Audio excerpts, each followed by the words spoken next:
Welcome to the Bankruptcy Matters interview series, organized and produced by the State Bar of South Dakota Debtor-Creditor Committee. In this series, you will hear from industry experts on the South Dakota bankruptcy process and how you can be involved in a growing area of the law. Please join us and our host, State Bar Past President Steve Huff, to learn more about why bankruptcy matters. In this session of our bankruptcy series, State Bar Past President Steve Huff interviews the federal bankruptcy judge, Charles Nail, on his journey and how important it is for lawyers to consider this practice area at the present time. Thank you very much. I appreciate Judge Nail, you joining us for this discussion regarding the practice of bankruptcy and debtor-creditor work in our South Dakota Federal Bankruptcy Bar, and as well as your observations of the practice generally in those areas. So I want to thank you for agreeing to this format and for allowing us to interview you for purposes of starting discussions and hopefully bringing additional young and old practitioners alike, either ones that have ceased practice or new interest in the practice, to come in and explore these areas of the law. So I guess with that, I would turn to our interview questions, and I begin with what brought you into this particular bankruptcy debtor-creditor field. Happenstance and serendipity. Yes. When the bankruptcy code became effective in October of 1979, I was a first-year law student at the University of Minnesota, absolutely certain I was going to get involved in criminal law, and did not really have an interest in bankruptcy, did not really know what bankruptcy was. The following year, when I was a 2L, I had a gap in my schedule, and there was a class, bankruptcy class that was available, and along with several of my friends, I signed up for it. At that time, we didn't even have a textbook because the code was so new that my professor, who was writing a textbook, hadn't had it published yet. So we were kind of in on the ground floor of helping him develop the textbook that he, I believe, eventually published. Fast forward to my graduation, when I joined my first firm. Criminal law was in my past, but personal injury litigation was what I was doing. We had a client who needed someone to attend a meeting of creditors, and I was the youngest one in the firm, and I was the only one that had taken a class on the code, so I was assigned to go to the 341 meeting. Fast forward again about another year and a half, I was at a monthly poker party with my law school buddies. We were all now graduates, we were all now employed. And one of them mentioned that his firm had an opening for someone that was interested in doing bankruptcy. Interestingly, that opening was created when Terry Sutton, who now practices in Aberdeen, left the firm. So I became the new Terry Sutton in my second law firm. And the rest, as they say, is history. I became more involved in it. I eventually became a Chapter 7 trustee. That led me back to South Dakota with the U.S. Trustee's Office. That led to my position as the clerk of the court, and that ultimately led to my being selected as the bankruptcy judge. So, as I say, happenstance and serendipity. When you describe those transitional phases into bankruptcy generally, and then into some of those, what I would call non-private practice portions, whether it was trustee or clerk, did you feel that those were necessary steps for you to get where you were today, to have the experience to apply for the judgeship? I don't know that they were necessary in the sense that if I hadn't done them, I would not have gotten the judgeship, but I think the experience that I gained from them certainly made my application weightier, and the breadth of the experience that I had certainly helped my being selected. I always say that becoming the assistant U.S. trustee was the opportunity to practice bankruptcy law without having to worry about getting paid by my clients. Sure. Did you think there were other aspects of those transitional positions that did help buttress the eventual transition to the bench? Well, just the sheer volume of bankruptcy work I was able to do. I could, particularly when I was with the U.S. Trustee's office, I could, for the most part, select what I would involve myself in, and I could do it without worrying about the economic benefit or burden of doing so. That was a tremendous success and for me in developing experience. In terms of when I was the clerk of the court, what that mostly did for me was give me the behind the scenes look at how the bankruptcy court operates. I was able to watch Judge Hoyt in action, see how decisions were made, how they were drafted, how matters were scheduled. So all of that enabled me, for the most part, to hit the ground running when I was appointed the judge. What, from that appointment forward, what surprised you most in your beginning experience on the bench? There wasn't a lot that actually surprised me. That may come across as sounding a little bit arrogant, and I certainly don't intend to sound arrogant, but because of what I had done, because of the 11 years I spent as the clerk, I knew what I was getting into. I mean, there were some surprises. I was surprised at how quickly my relationships with members of the bar changed. I used to have weekly coffees with the then Assistant U.S. Trustee Bruce Gehring to talk about court administrative matters. Well, those stopped when I took the job as the judge. I used to get phone calls from attorneys daily to talk about twists and turns in their cases and how the clerk's office interacted with those twists and turns. Those phone calls stopped the day I was appointed. The most significant, however, was when Casey Hodson, who was Judge Hoyt's law clerk and is now my law clerk, told me that Chuck Nail was dead and that Judge Nail was born. And that was how she could distinguish between her dealings with me for 25 years as Chuck Nail and her dealings going forward with me as Judge Nail. That was a little hard to take. The biggest surprise, though, for me was probably how hot the robe is. I now know why Judge Hoyt kept the courtroom so cold. Right, and it's notorious. I've had to ask permission in front of Judge Pearsall to actually take off a jacket, and you know it's bad when he first takes off the road and then grants the permission, because sure, that courtroom is at least the Sioux Falls. I'm not sure if that's true for the others, but the Sioux Falls one in particular has some issues. I've never been cold wearing my robe in any of the 4 courtrooms. Yes, that is a fair statement. Well, tell us about what a typical day in your practice as a bankruptcy judge is like. Well, I will begin by saying there's no such thing as a typical day, which is one of the reasons I enjoy my job so much. I don't like routine. I like variety, and I certainly get that in being a judge. When there is no court, I handle a lot of emails and a lot of phone calls. I review motions that have been unopposed to determine whether or not we can grant the relief requested. I review orders, sign off on orders.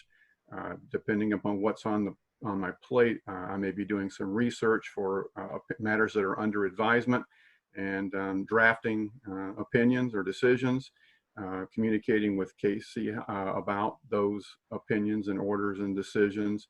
I work with my judicial assistant, Sandy, on all kinds of administrative matters, my communications with the 8th Circuit and with the Administrative Office for United States Courts, and she takes care of my travel plans, which have not been an issue for the past several months and do not look to be an issue for the next several months.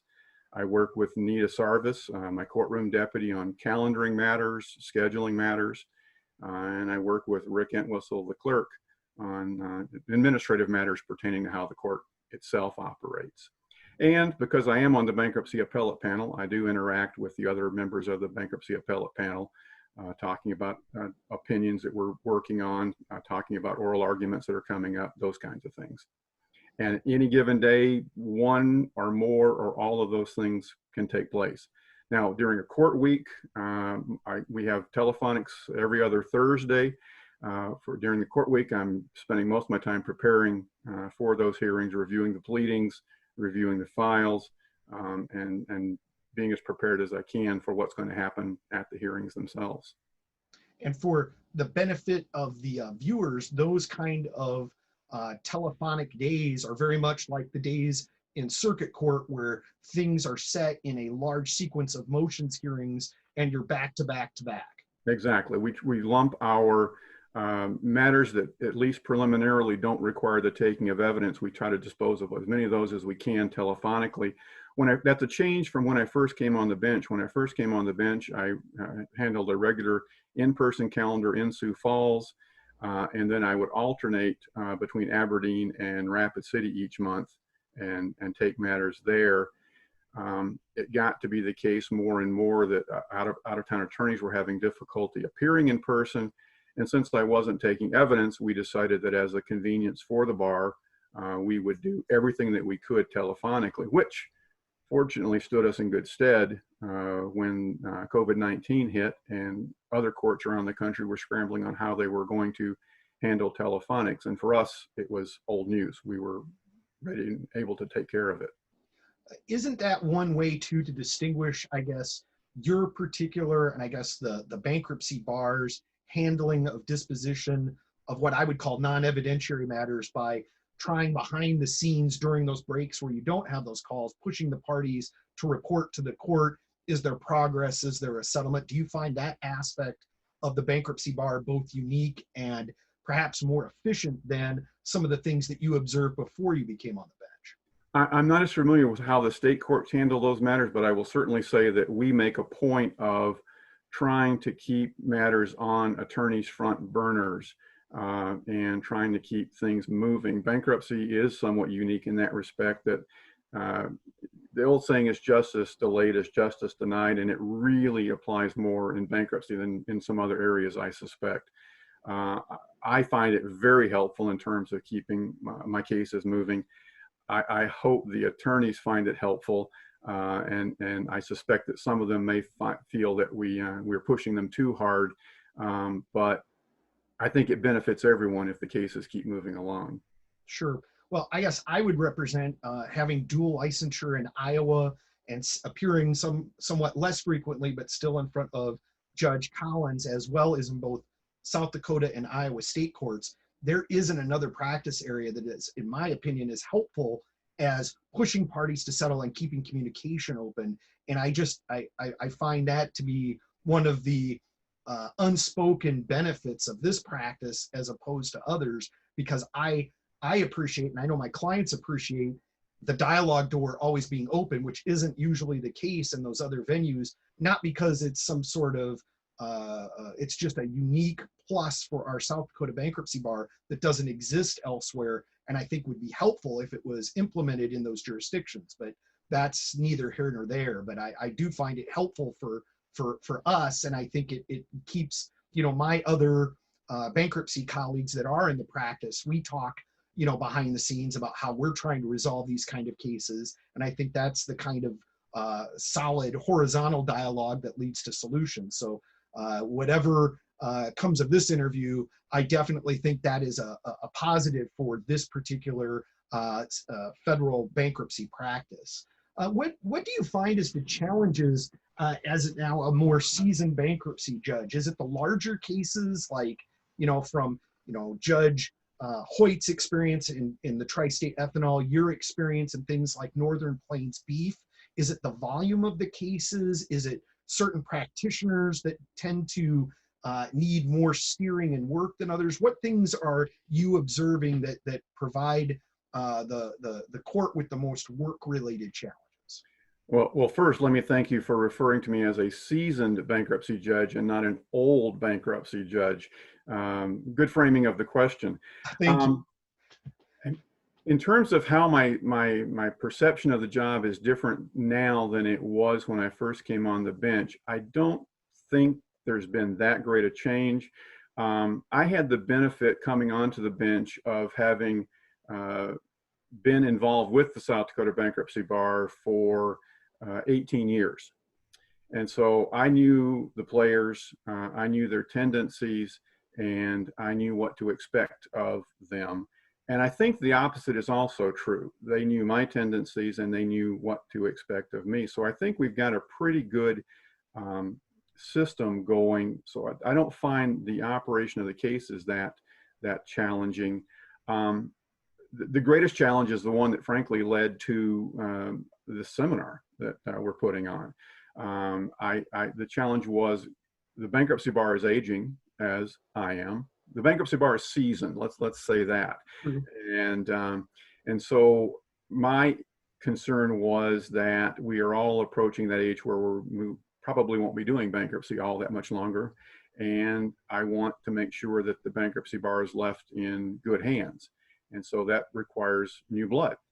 And my greatest challenge has been fostering new attorneys or newer attorneys, trying to both educate them, but not discourage them. I want them to understand that there are ways that things are done, but I don't want them to be discouraged when they encounter a hurdle in a bankruptcy case. So that's certainly been a challenge. The other thing, and this is less of a challenge, it's more and more difficult to become as enthusiastic about certain matters as I was when I was first on the bench. I've been asking the same 10 questions of debtors who are seeking approval of a reaffirmation agreement for 14 years. After asking those same 10 questions for 14 years, it does get to become a little bit of a challenge to remain enthusiastic about it. And this isn't an original thought with me, but I remind myself all the time that while it may be my 2000th reaffirmation agreement, it's the debtor's first, and it may be their only interaction with the court. And so I remind myself of that and work hard to make sure that they don't know that I may be less enthusiastic about the matter before me than I was 14 years ago. I think they still get the same attention to detail that debtor 14 years ago got. And I certainly want them to have that perception. So that's been something of a challenge. How about with respect to people who are going to be new to the bankruptcy and debtor creditor practice, or who have not practiced in years and may want to come back? What do you foresee as the challenges for those potential practitioners? Well, 6 months ago, I would have said finding work because our cases were down and the attorneys that we have in the bar were probably being underutilized, even though there aren't as many of them as there used to be. So finding and getting work and sustaining a practice would have been more challenging. From what I'm being told, late summer, early fall, late fall, there's going to be what's been referred to as a tsunami of filings.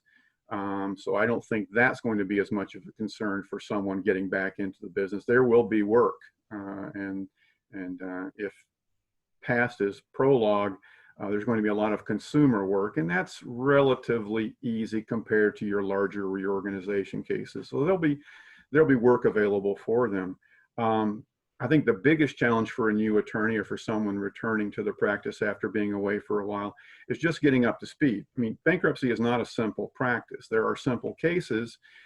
Problem is, you don't always know what the simple case is until you've completed it, and then you go, oh, that was a simple case. What looks to be a simple case often takes a nasty turn at some point, and it's no longer simple. So I think getting up to speed is probably the biggest challenge for anyone getting into the practice or getting back into the practice. But we're going to try to help. I can be patient with new attorneys. I'm more patient than I am with someone that's been practicing for 30 years and is making the same mistake for the 4,000th time. And I want to be patient with new attorneys. I want to nurture them and get them involved in the cases. And there are resources out there to familiarize yourself. And if you start slow and build up, I think they'll be fine. At the same time, I think we're going to be the seasoned attorneys, and this is not the goal of this isn't necessarily to deal with our seasoned attorneys, but they're going to face the challenge of not taking on more than they can handle. And by that, I mean, it's going to be tempting when the cases keep walking in the door to keep taking them. And depending upon the nature of those cases, that may or may not be a good idea. If it's a series of complex reorganization cases, they may find themselves no longer treading water, but sinking.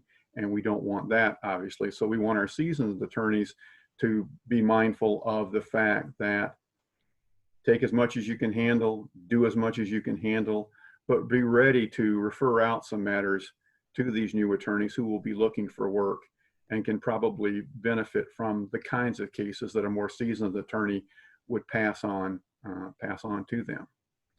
And that would be, I anticipate, I'm a what I would call a secured creditors lawyer as opposed to a debtors lawyer. I would think that the mentorship and the referring those cases onward, that's a different beast for debtors practice versus secured creditor practice. I would think so. I mean, the debtor practice is more global. I'm going to put it that way. The debtor has to look at the case as a whole. The creditor, or the secured creditor particularly, is looking at one or two aspects of the case. And what I find is a lot of secured creditors attorneys are in firms. A lot of our debtors attorneys are in solo practice or 2 or 3 person firms. So there's a lot more support for the creditors bar, I think, than there is for the debtors bar. A lot more readily available mentorship than there is for the debtor bar. Yeah, I agree with that. And it's also an issue of, secured creditors are typically getting paid by the hour and don't have to go through that court approval fee process that the debtors do. So they have to have cases, in the pot, so to speak, in stages, so that they can cash flow. So they have to be able to manage that totality of debtors practices in order to make the business side of things work. But hopefully with the influx, that tsunami that I also agree is coming, will delve out that kind of opportunity for everyone. I think that is inevitable. Sure. Do you think there are other differences in that kind of private versus public sector of the bankruptcy work? I anticipate it's different from, and I have not been on the trustee or clerk side as opposed to the bench side, as opposed to, U.S. attorney side. Do you see the interactions and opportunities existing for all of those different aspects, given the volume of work that we're all expecting? I think there will be both public and private opportunities. I think the private opportunities are probably more readily identified. There are going to be debtors that need representation, and so that's there. Let's take the U.S. Attorney's Office, for example. We have 2 very capable assistant U.S. attorneys who handle the bankruptcy work in South Dakota.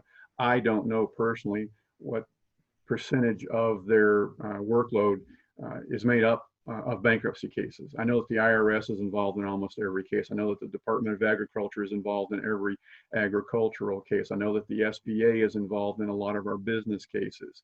And so all of that generates work for those 2 assistant U.S. attorneys. I don't know if their workload is such that they can absorb more. So there may be the opportunity for someone who's interested in doing bankruptcy to work for the U.S. Attorney's Office, again, depending upon their hiring ability, their budget, and all those other matters that come about. As you're probably aware, the U.S. trustee is no longer a physical presence in South Dakota. When Bruce Gehring retired and his last staff person retired, they relocated their control of South Dakota to Des Moines, and the office there with the acting United States trustee taking over responsibility for South Dakota. I don't know of any plans to restaff the U.S. trustee's office.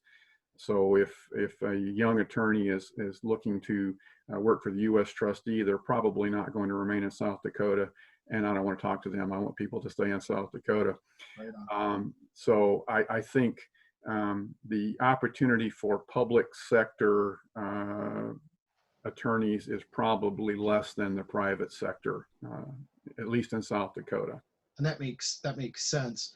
If you had to recommend one candidate from a room crowded with recent graduates, what specific qualities would that candidate have that would be best for this particular practice area?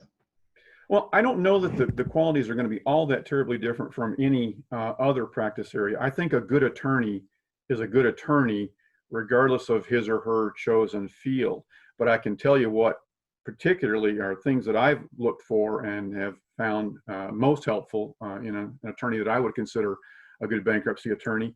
They need to be organized. Particularly if you're dealing with a high volume bankruptcy practice, you need to be on top of all your cases and be aware of what's coming up and which cases needs to be dealt with next. They need to be detail oriented. Bankruptcy is an extremely detail oriented practice. There's not a lot. You can fly by the seat of your pants, but I think you're going to be more successful if you are prepared and taking care of the details. I think they need to be a good interviewer, and this may be a skill that's probably pertains more to bankruptcy because, and particularly on the debtor side, when the client walks in the door, you need to get a snapshot of their entire financial history. And so you need to be able to ask the right questions. The schedules ask the questions, and there's been an attempt to make the schedules more user-friendly. If you define user as someone other than me, because I don't find them to be user-friendly at all, but that's my separate cross to bear. But the attorney needs to be a good interviewer, needs to know how to ask the right questions, the right follow-up questions, and they need to be able to listen to the answers to make sure that the question that's being answered is the question they asked.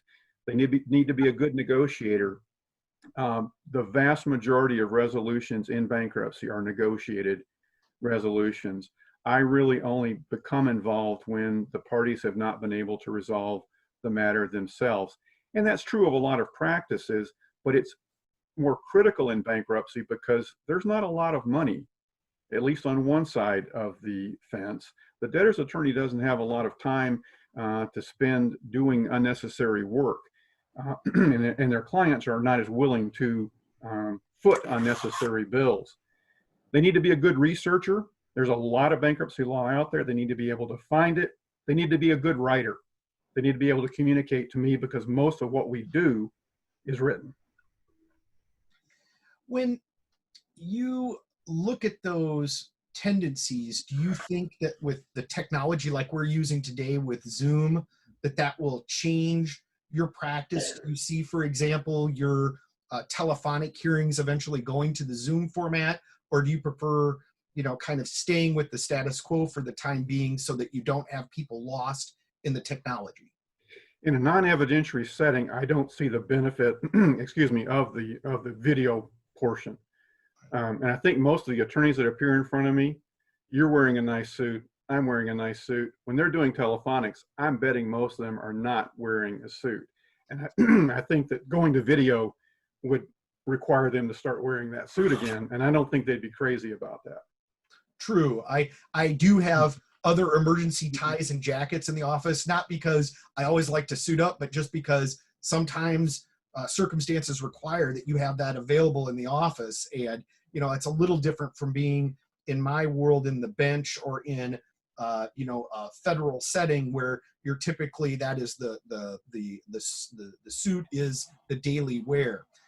And I agree with you. I think the bars have become more conversational, but also less formal. So that would be an impediment, I think, to other people getting in. Now, when we talk about the evidentiary hearing, I'm not a fan of video. Understood. Because I like to see the witness sitting across from me so I can watch him or her. I like knowing that the witness is sitting up there on an island, that they're not on an iPhone below the screen. They're not talking to someone off camera that I can't see. I like to know that I'm talking or hearing from them and only them. And it's kind of funny because we've avoided the need for that by having evidentiary hearings pushed off until later this summer. We had one recently where pushing it off wasn't going to work. And I said, well, we can do it by video conference. And one of the attorneys barely let the words get out of my mouth before he said, please, Judge, no, I want you to be able to see the witness in person and judge credibility. So even if I get to the point where I'm more comfortable, I'm not sure the bar is as comfortable doing the video hearings yet. We'll see. I mean, if this continues and if we have another spike, or if we're in a situation where we can't go to the courtroom. We're going to have to do it. We're ready to do it. We have the capability of doing it. I just don't want to do it if I can avoid it. And everyone that's under 40 that's listening to this is probably rolling their eyes right about now. But true, but then not many people that are under 40 have seen the volume and the kinds of cases where credibility can be critical too. I mean, sure. I think that's a trial by fire, and not many people have that opportunity to visit those kind of cases early on. So, I guess to each their own. What do you think about our South Dakota bankruptcy debtor creditor bar? Do you see a distinction with it from the other surrounding states or the states in the Eighth Circuit as far as how they practice, the formalities or informalities? Do you see similarities or differences?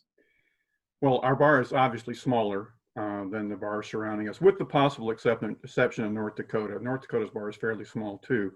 I think we've mentioned they're older, although I think the other bars in these areas around us are also aging. I think they have more younger attorneys coming in, however, because of the size of the bar, and they have more cases to deal with. Minnesota has constant turnover in their bar. They've got a significant number of cases. Nebraska has a larger bar than us, so they've got good turnover, and both districts of Iowa, when you combine them, certainly have a larger caseload, so I think they have more turnover. Do you think that that's something that could also be improved as part of this practice building development dialogue? Oh, absolutely. I think if a good legal assistant can make or break an attorney, because there are any number of things that a good legal assistant can certainly handle at a lower cost than the attorney can handle. But I keep saying good because that is the key. We started off this with the premise that bankruptcy can be a very complicated field, requiring years to get to a point where you're competent or more than competent at it. To expect someone who doesn't have full legal training or that full experience to do the work without proper supervision or proper training is illogical to me. So I think that bankruptcy training for legal assistants would be something that would be worth pursuing on behalf of the bar or some other organization, because bankruptcy does afford the opportunity for a good legal assistant to help out in a lot of ways. And I would certainly encourage, but you've got to be careful that they are capable of handling what the assignment is. Sure. No, I agree with that. Do you have words of wisdom to offer for attorneys that are considering a practice in bankruptcy from without having prior experience? Well, I think you can probably see this one coming. I think you need to familiarize yourself with the code, the federal rules, the local bankruptcy rules, and if you're a debtor's attorney, the South Dakota exemptions, because protecting your client's legitimately claimed exemptions is one of the most important things a debtor's attorney can do. So you have to familiarize yourself with those and give yourself that foundation to move forward. You mentioned earlier mentoring. I think a young attorney needs to find a mentor. If you're not in a firm where you have someone who's already practicing bankruptcy and can be that mentor, you need to find someone. I don't know if it's just a meeting for coffee once a week or feeling comfortable enough to pick up the phone and give him or her a call, but you need a mentor. You need someone to bounce ideas off to make sure that they're sound. I think you need to attend as many bankruptcy seminars as you can. Minnesota puts on a great bankruptcy seminar every fall. Iowa puts on a great bankruptcy seminar every fall. Nebraska hasn't routinely done one, but they've done one a couple of times recently. And if you want to go as far as Kansas City, the Midwest Bankruptcy Institute is another phenomenal bankruptcy seminar. And I'm not saying that just because I've spoken at all of them. They're good irrespective of my participation in them. One thing that's not maybe as intuitive is you need to know your limits. When you're just getting into bankruptcy, you probably don't want to take on a complex farm reorganization. Work on the consumer cases, develop your familiarity with how they work, and then build from there. Take a smaller Chapter 13, maybe take a smaller Chapter 11. We have smaller Chapter 12s, but they are just a little more than someone just getting into the game should probably involve themselves with. Build your practice that way, and as you get more comfortable, move into the other areas. When you gauge success in those more complicated Chapter 11 and 12 cases, is that being defined more as the debtor being financially stable when the plan ends, or is it more about creditors receiving the most they can through the plan on their claims? How do you from the bench gauge a successful Chapter or 11 or 12 confirmed plan? Well, I will tell you, the debtor's attorneys, and appropriately so, gauge success as getting a plan confirmed that will enable the debtor to perform under the plan and receive a discharge. I understand that, and that's what my perspective would be were I a debtor's attorney.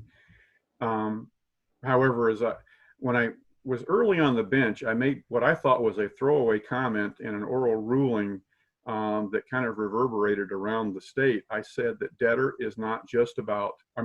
bankruptcy is not just about the debtor. Right. Because I believe that there are other parties involved and there are other parties that have interests.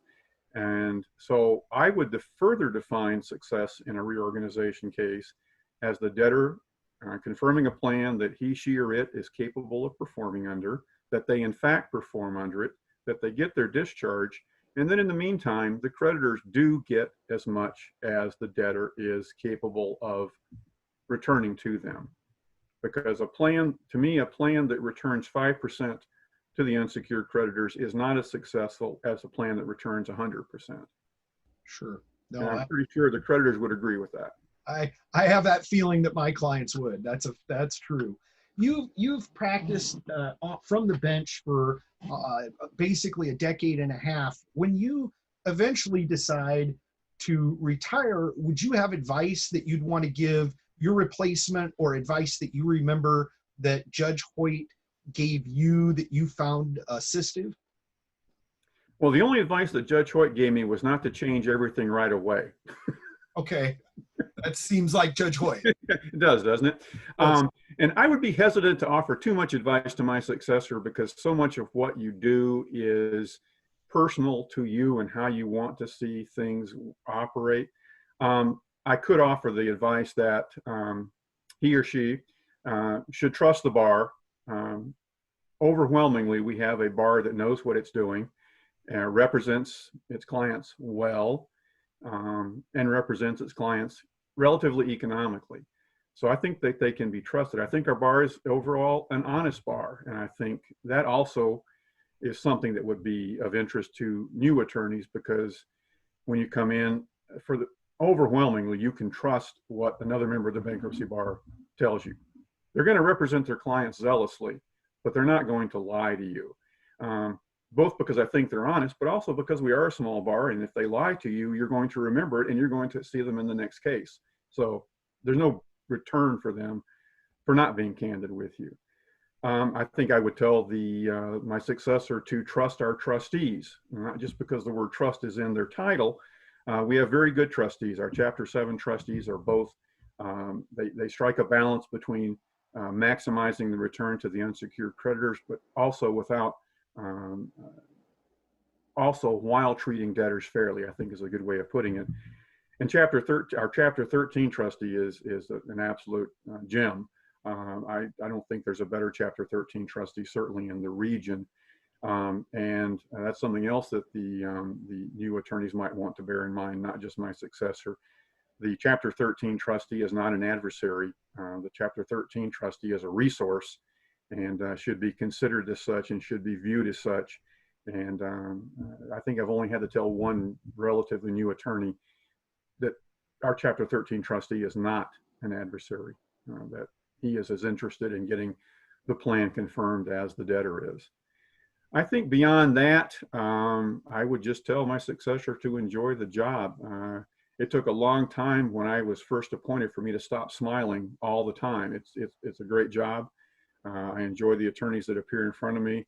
I enjoy the cases that we have, and I think that whoever does succeed me, it won't take them long to figure out that they've got a great job too.